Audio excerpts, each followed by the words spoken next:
இன்னைக்கு அஜித் சாரோட விடாமுயற்சி படம் வெளிவந்திருக்குது. ரசிகர்கள் இதை ஒரு திருநாளா கொண்டாடிட்டு இருக்காங்க. இந்த படத்தை எங்க அண்ணன் ஸ்ரீதர் சாரோட தேட்டர்ல, தேவி தேட்டர்ல பாக்குறதுக்காக சென்னையிலேருந்து நான் இங்கே அரக்கோணம் வந்திருக்கேன். ஏன்னா அவர் தேட்டர்ல படம் பார்க்கறது அப்படி ஒரு சந்தோஷமான விஷயம். அதை விட விடாமுயற்சி படம் பார்க்கறது இன்னும் சந்தோஷமான விஷயம். மார்னிங் ஷோக்கே வந்திருக்கணும், கொஞ்சம் லேட் ஆயிடுச்சு. இப்போ இன்னுமே தான் இந்த படத்தை பார்க்க போறோம். ஆனாலும் அஜித் சாரோட விடாமுயற்சி அப்படிங்கிறது எப்படிப்பட்ட ஒரு விடாமுயற்சி. ஏன்னா அவர் துபாயில் நடந்த அந்த ரேஸ்ல இந்தியாவுக்கே பெருமை சேர்க்கக்கூடிய வகையில் உலக அரங்குகளில் உண்மையிலே தான் ஒரு கதாநாயகன்கிறத நிரூபிச்சு இந்தியாவுடைய பெருமையை தக்க வச்சாரு. அதை அதுதான் அவருடைய விடாமுயற்சி. ஏன்னா ஒரு மிகப்பெரிய ஒரு மாபெரும் நடிகனா இருக்கும்போது இப்படி ஒரு என்னுடைய ஆசைகளை நான் இன்னைக்கு விட மாட்டேன்னு அதுக்கு ஒரு விடாமுயற்சி பண்ணி ஜெயிச்சு வந்தார் பார்த்தீங்களா, அதுதான் தலை அஜித் சார்.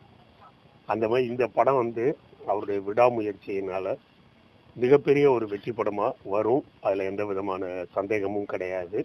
விஜய் சார் அரசியலுக்கு வந்திருக்கிறது உண்மையிலே வரவேற்க வேண்டிய ஒரு விஷயம். ஏன்னா இந்த வயசுலேயே அவர் அரசியலுக்கு என்டர் ஆயிருக்கிறது ரொம்ப ஒரு நல்ல விஷயம். ஏன்னா அரசியலுங்கிறது ஒரு சாதாரண இடம் கிடையாது. நெருப்பு ஆறுன்னுவாங்க, இல்லை நீந்தி போய் தான் ஜெயிச்சாகணும், எதிர்நீச்சல் போட்டாகணும். அந்த துணிச்சலோட, ஏன்னா ஒரு நடிகர்ன்றதுல உச்சியில இருந்தாரு, பீக்ல இருந்தாரு. அப்படி இருக்கிற அந்த காலகட்டத்திலே நான் அரசியலுக்கு வருவேன், என் மக்களுக்கு செய்வேன்னு வந்திருக்காரு. நிச்சயமா அவருக்குன்னு ஒரு எதிர்காலம் இருக்குது. 2026 எப்படின்னு என்ன கேட்டீங்கன்னா எனக்கு தெரியாது. பட் நிச்சயமா ஒரு எதிர்காலம் இருக்குது. சினிமாவில் இருப்பவர்கள் மட்டுமல்ல, ஜென்ரலா எல்லாருமே அவருடைய அரசியல் பிரவேசத்தை வரவேற்கிறாங்க. அரசியலில் முழு ஈடுபாட்டுடன் அவர் எப்படி சினிமால ஒரு முழு ஈடுபாடை காட்டி மிகப்பெரிய வெற்றி அடைஞ்சாரோ, அதே மாதிரி அரசியலில் முழு ஈடுபாட்டுடன் மக்களின் பிரச்சனைகளை தீர்க்குவேன் அப்படின்ற அந்த நோக்கத்தோட செயல்பட்டாருன்னா நிச்சயமா அவருக்கு ஒரு நல்ல எதிர்காலம் இருக்கு. செய்திகளை உடனுக்குடனும் துல்லியமாகவும் தெரிந்து கொள்ள சப்ஸ்கிரைப் பண்ணுங்க.